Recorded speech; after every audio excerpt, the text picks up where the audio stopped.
I hope that last tirade wasn't about me, but it sounded like that's what it was intended for. And I do care about the kids. I really do. And I care what the boards of ed do year after year. Okay, first, dealing with one of the policies. Oh, first of all, happy Valentine's Day to all the ladies up there. First, about one of the board policies I think you'll be voting on tonight. Quote, since the board meetings are held to conduct the board's business in public and not meetings with the public, end quote. Since you're holding your meetings in public and the public is here, the public should have a right to speak, whether or not it's here to praise you, to praise the board, or to state some discontent with the board. I think the public deserves that right.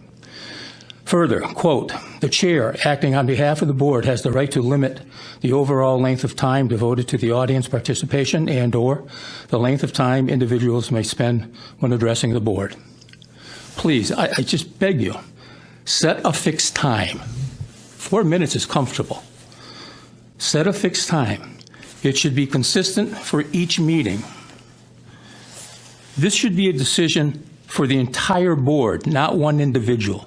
And I'm not singling you just out. It could be the next board chairman or whatever. It should be a decision for the entire board to make. Next time you're in an executive session, talk it over, vote on it, and then set that time period. If you're going to fix time for the public, then I'd say fix the same time for board comments. Secondly, quote, this is from a letter from Mr. Drezik to someone down in the state. Quote, as the new Alliance district with nearly 54% of our students considered high needs. If we have 54% with high needs, how about the other kids that have needs? That means the number's got to be much more than 54%. Go back to quote. Growing English learners, special education populations, and the opening challenge of combating pandemic-induced learning loss. It is getting harder and harder to support our students without additional resources. And I am attesting before that yada, yada, yada, to address the learning and social and emotional needs. If it's money that you're looking for, I'm telling you, money doesn't make for good education. It's the good teachers in the classroom. It's a good board of education. That's where the education is going to be good. I would say it's time maybe to revamp some of our curriculum and scheduling.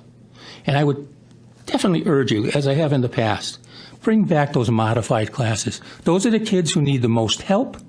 Keep them in a class where they're basically all working together and the teacher can meet all their needs rather than jumping all over a classroom. As far as study halls from the superintendent's last report last week, I just think you need study halls. Every kid doesn't have to go to a study hall, but you have athletes who have a limited amount of time, and they could use the time to get their work done in school. It's a good opportunity for some students to work with other students or be in a room where there are teachers or teachers in the study hall that can help. The board chair tonight just made a comment earlier tonight. I need help. I don't know how to do this. Well, if some of these kids are in a study hall, maybe they can get that question answered.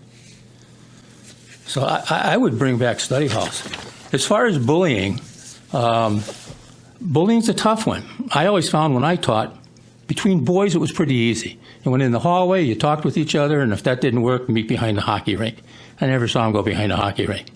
Girls, that's another question.